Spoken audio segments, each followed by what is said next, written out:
자, 이번에는 우리 201페이지 16 단원별 기출문제. 예. 01번. 다음 자료의 설명을 뜻하는 법인세법상 용어로 적당한 것은 내국법인의 행위 또는 소득금의 계산이 특수관계인과의 거래로 인해서 그 법인의 소득에 대한 조세 부담을 부당하게 감소시킨 것으로 인정되는 경우에는 그 법인의 행위 또는 소득금의 계산과 관계없이 그 법인의 각 사업용 소득의 소득금액을 계산하는 것을 우리가 네, 부당예산 부인이라 얘기하는 거예요. 그지? 부당예산 부인. 1번 답은 1번이고, 2번. 다음 중 법인세법상 인정이자의 계산 대상인 가지급금에 해당하는 것은, 그럼 우리 아까 그 특수관계자에 대한 업무부관 가지금 해당하지 않는 거 우리 적었었잖아. 그지? 그것 뺀 나머지는, 그러면 특수관계자에 대한 업무부관 가지금 해당이 된다는 얘기가 되겠죠. 대표자에게 상여 처분한 금액에 대한 소득세를 법인이 납부하고 이를 가지급금을 계산한 금액, 이거 소득세 대납액이죠. 소득세 대납액.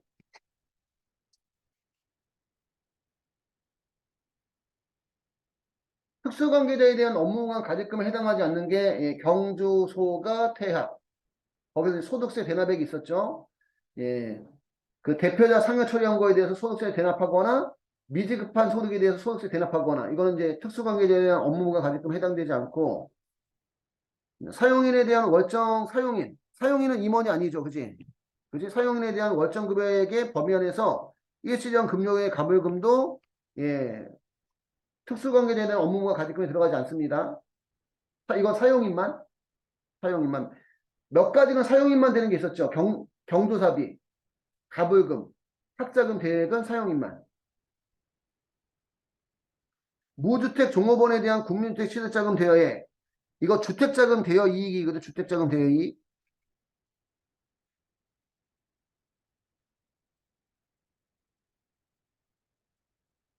주택자금 대여 이익은 그 특수관계자는 업무가 가지금에 없었어요. 그지? 근데 누구는 제외지 누구는 무슨 기업? 중소기업은 중소기업은 표현이 없잖아. 근데 중소기업은 제외한다는 게 몇 년 안 됐어. 1년인가 한 2년밖에 안 됐어.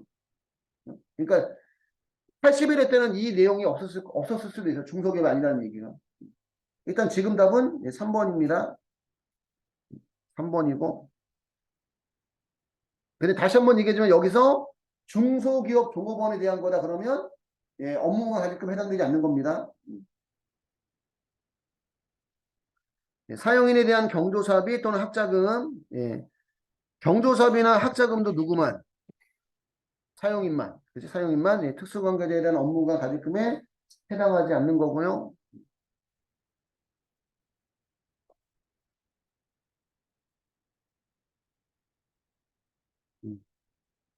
국민주택 취득자금 대여액은 중소기업 종업원은 제외예요. 그지?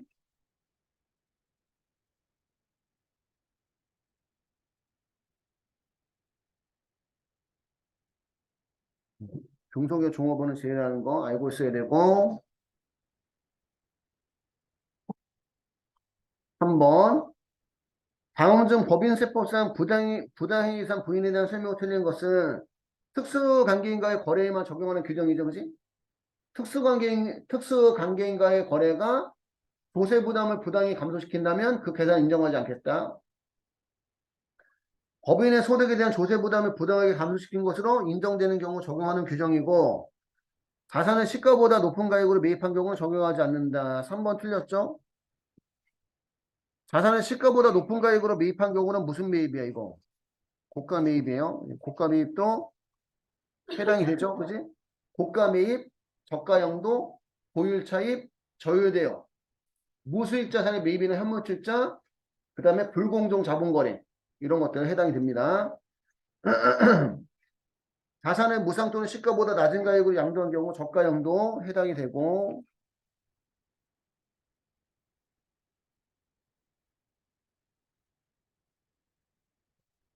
뒤에까지 6번까지만 풀어볼게요. 6번까지만.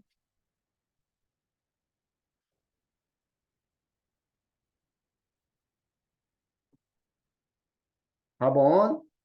다음 중 법인세법상 부당해산 부인 대상이 되지 아니하는 것은 출자자도 특수관계자예요. 출자자도 특수관계자로부터 건물을 시가에 미달하는 가액으로 매입한 때 시가보다 싸게 산 건 부당한 거 아니죠? 고가 매입이 부당한 거지, 그지? 그래서 1번이 답이네, 1번. 출자자에게 자산은 시가에 미달, 이건 지금 1번은 다시 한번 얘기하자면 이건 저가 매입이고 2번은 출자자에게 자산은 시가에 미달하는 가액으로 양도했다. 이건 저가 양도고. 출자자로부터 불량 자산을 차환하거나 불량 채권 양수한 경우 출자자가 부담에 대해 출연금을 대신 부담한 경우 다 이게 부당행위에 들어가고요. 4번 답은 1번이고 5번. 다음 중 법인세법상 부당해산 부인제도의 설명을 잘못된 것은 부당해산 부인이 적용되려면 특수관계자와의 거래에 해당이 돼야 되고 부당해 계산의 부인 규정은 법인의 조세 부담을 부당하게 감소시킨 것으로 인정되는 경우에 적용하고 부당해산의 부인 규정은 세법뿐 아니라 사법상 효과도 부인한다. 이게 틀렸는데 사법상의 효과를 부인하는 건 아닙니다. 거래 자체가 무효가 되는 건 아니다.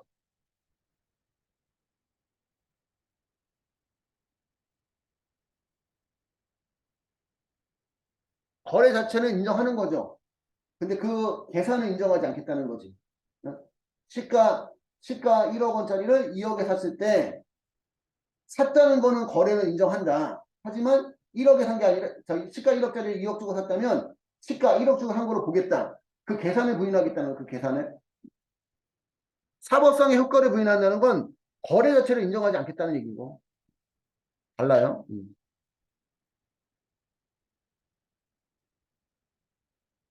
부당해산 부인에 따른 부인 금액은 조세범 처벌법상 이래 사기 기타 부정한 행위로 인한 토탈 세액으로 보지는 않는데요.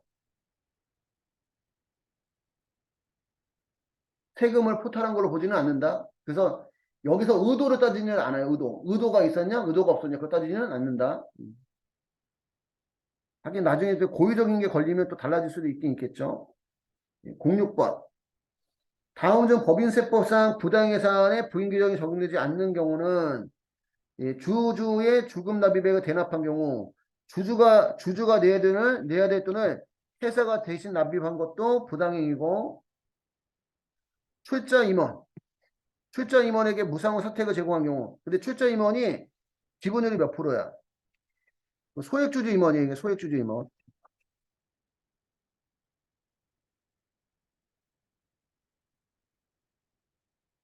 출자 임원에 대한 사택을 무상으로 사택 제공하면 그거는 특수관계자에 대한 업무가 가격금에 들어갑니다. 근데 아니 부당행위 들어갑니다. 근데 이게 지금 출자 임원이라도 비출자 임원이나 소액주주 임원은 부당행위로 보지 않는다는 얘기야. 소액주주 임원은 소액주주의 기준이 몇 프로 미만? 지분율 1% 미만? 지분율 1% 미만. 소액주주는 지분율 1% 미만. 임원에게 주택구입자금을 무상 대여한 것도 부당해산 부인이고 주주로부터 무수익자산 현물 출자받은 것도 부당해산 부인이고 그래서 6번 답은 2번입니다. 여기까지만 이런 문제는 풀어볼게요.